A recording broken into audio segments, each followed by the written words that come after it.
Seja bem-vindo a mais um vídeo do canal Fomos Testemunhas de Jeová. Meu nome é Ricardo, mais conhecido como Ricardo Guerra. Eu gostaria de convidar você a tirar alguns minutos do seu tempo para ouvir aqui o meu testemunho, a minha experiência. Para introduzir essa conversa, eu gostaria de ler Romanos capítulo 8, versículo 38 e 39, um texto que foi decisivo em minha vida, e ao término de nossa conversa você entenderá o motivo desse texto ser tão importante em minha vida. Romanos 8, 38 e 39.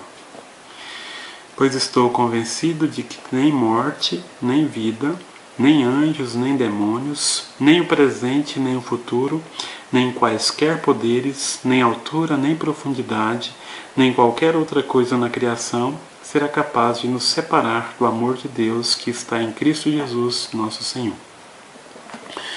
Eu fui testemunha de Jeová por 10 anos e se por acaso você é uma testemunha de Jeová, ou você conhece, tem um parente que é testemunha de Jeová, a minha intenção não é afrontá-lo, a minha intenção não é ofendê-lo.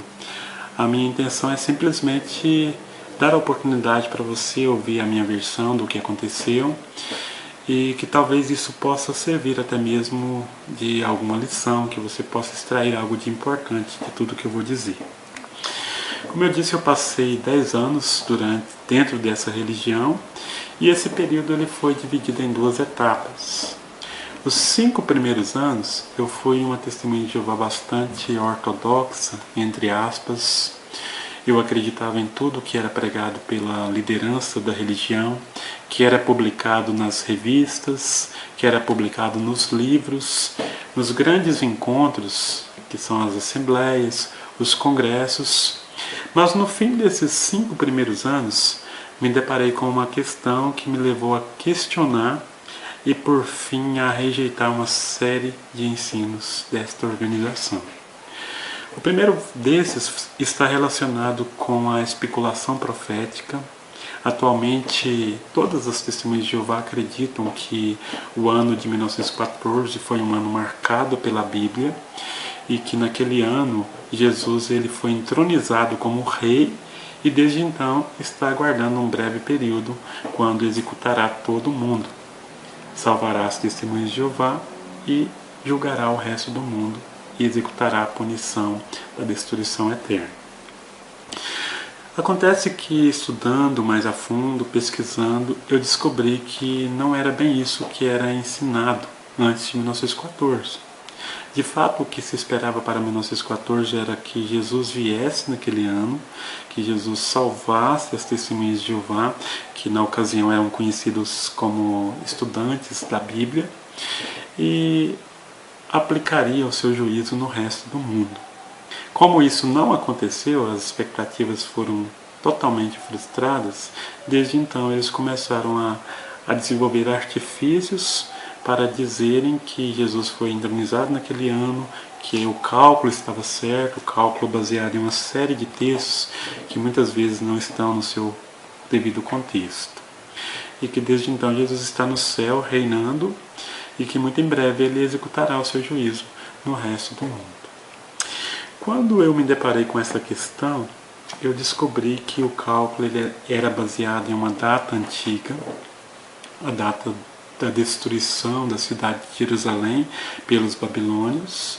Segundo a história, esse evento se deu em 587 ou 86 a.C., mas as testemunhas de Jeová ensinam que isso se deu em 607 a.C., o que dá 20 anos de diferença. Eu questionei isso com um ancião. Ele não soube me explicar a diferença, o porquê dessa discrepância com a história e a Bíblia. E por isso eu comecei a pesquisar por conta própria. Eu comecei a buscar várias publicações que tratavam do assunto para entender o porquê dessa discrepância da história dos registros históricos com o ensino da organização sobre a data da destruição de Jerusalém, que marca o início de um período de 2.220 anos. Em outra ocasião eu quero falar mais amplamente sobre esse assunto, e esse cálculo nos levaria ao ano de 1914.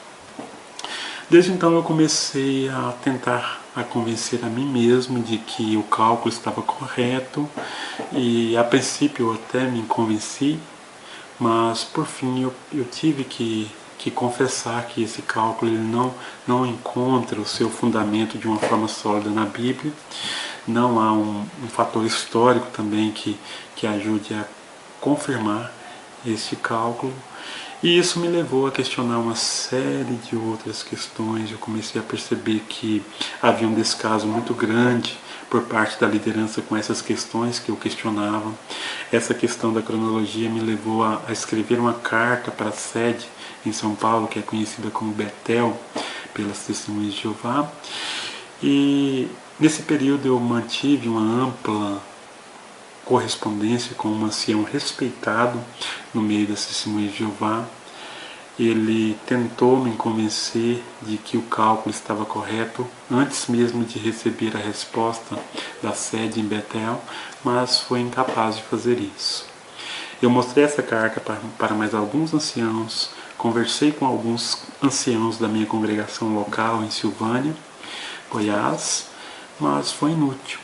E por fim, esses mesmos anciãos armaram um esquema, me convocaram para um julgamento, onde eu teria que dizer se eu acreditava ou se não nos ensinos desta organização. E como eu já sabia o que aconteceria, eu já conhecia vários outros casos durante esse tempo, eu decidi não me submeter a esse julgamento. Eu escrevi uma carta de 6 páginas, onde eu explicava toda a questão que eu estava questionando, onde eu explicava sobre outras doutrinas que eu questionava e não acreditava mais, e entreguei essa carta. Eu fui na ocasião do julgamento, que eles chamam de comissão judicativa, onde ficam 3 anciãos e você na frente, a pessoa que está sendo julgada na frente deles, sem direito de que esse julgamento seja presenciado por outras pessoas, porque assim fica a palavra dos anciãos contra a palavra da pessoa que recebe o julgamento. Normalmente as pessoas são expulsas, eles chamam de desassociação, e depois disso ninguém mais pode falar nem sequer um olá para a pessoa que foi excluída. E hoje eu me encontro nessa situação. Eu entreguei essa carta, mas eu esqueci de assiná-la, e por isso eles me consideraram como uma pessoa excluída mesmo, e não como uma pessoa que se desligou voluntariamente. Hoje eu passo pelas Testemunhas de Jeová na rua, elas fingem que não me conhecem, pessoas que conviveram comigo durante 10 anos, outras durante um período até maior, porque antes de me batizar eu estudei cerca de uns 2 anos com as Testemunhas de Jeová, e essas pessoas hoje simplesmente me ignoram, fazem de conta que não me conhecem. Às vezes eu até cumprimento-as, mas elas realmente não devolvem esse cumprimento. Então eu venho aqui para falar desse episódio. Eu venho dizer que eu tenho um coração muito tranquilo hoje, justamente por causa das palavras de Romanos, capítulo 8, 38 e 39, que diz que nada pode nos separar do amor de Deus. Uma pessoa excluída desse movimento, para eles é uma pessoa que não tem mais salvação, a não ser que ela volte para a organização e seja readmitida depois de um longo processo, assistindo às reuniões sem ser cumprimentada por ninguém, chegando um pouquinho depois da oração inicial, saindo um pouquinho antes da oração final. Mas as palavras de Romanos me confortam. Eu sei que nada, nem uma liderança humana, pode me separar do amor de Deus. Inscreva-se no canal, deixe o seu like, compartilhe o vídeo, faça a sua parte para ajudar outros.